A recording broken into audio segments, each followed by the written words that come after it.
Welcome to the My Aged Care video that demonstrates how to set up your details in the provider portal if you provide residential aged care services. By the end of this video, you should understand how to add a new residential aged care service item, configure the details for your new service, and add and configure details for the room types you offer. These functions are performed by an organisation administrator or outlet administrator in the provider portal. This video provides an overview of the information that needs to be configured at the outlet, service item, and room type level.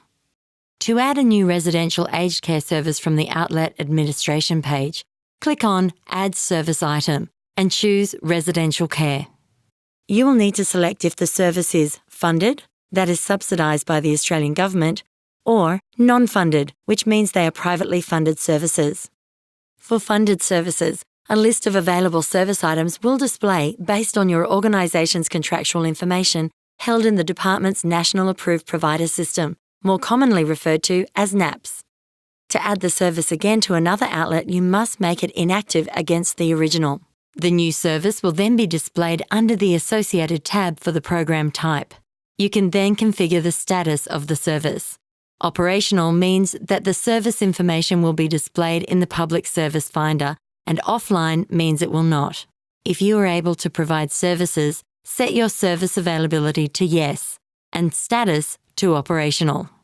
For funded residential aged care services, you can also choose to manage a waitlist in My Aged Care. If you receive a referral and do not have a current availability to provide services, you can accept the referral to your waitlist. You can then configure details relating to the service. For funded services, the facility details and maximum permissible interest rate will be extracted from your contractual information.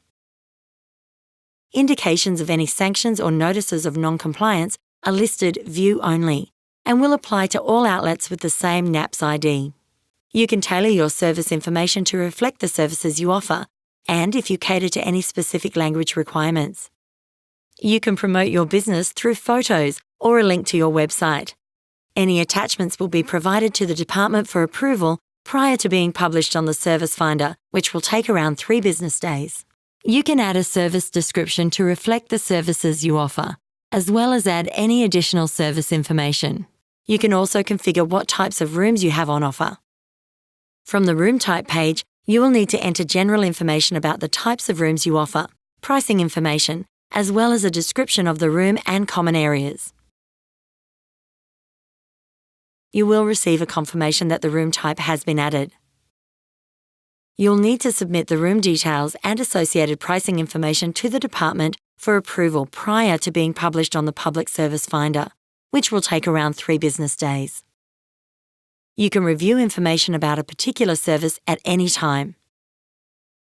It is important to note that information about your funded services is used by assessors and My Aged Care Contact Centre staff when matching and referring clients for service.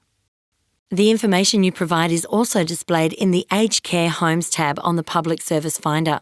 This enables you to promote your services to individuals researching providers that offer residential aged care services. That concludes the video on configuring residential aged care service information in the provider portal. For information on how to set up or update information about other services you provide, watch the program-specific video. For links to additional information and support, click on the description box below.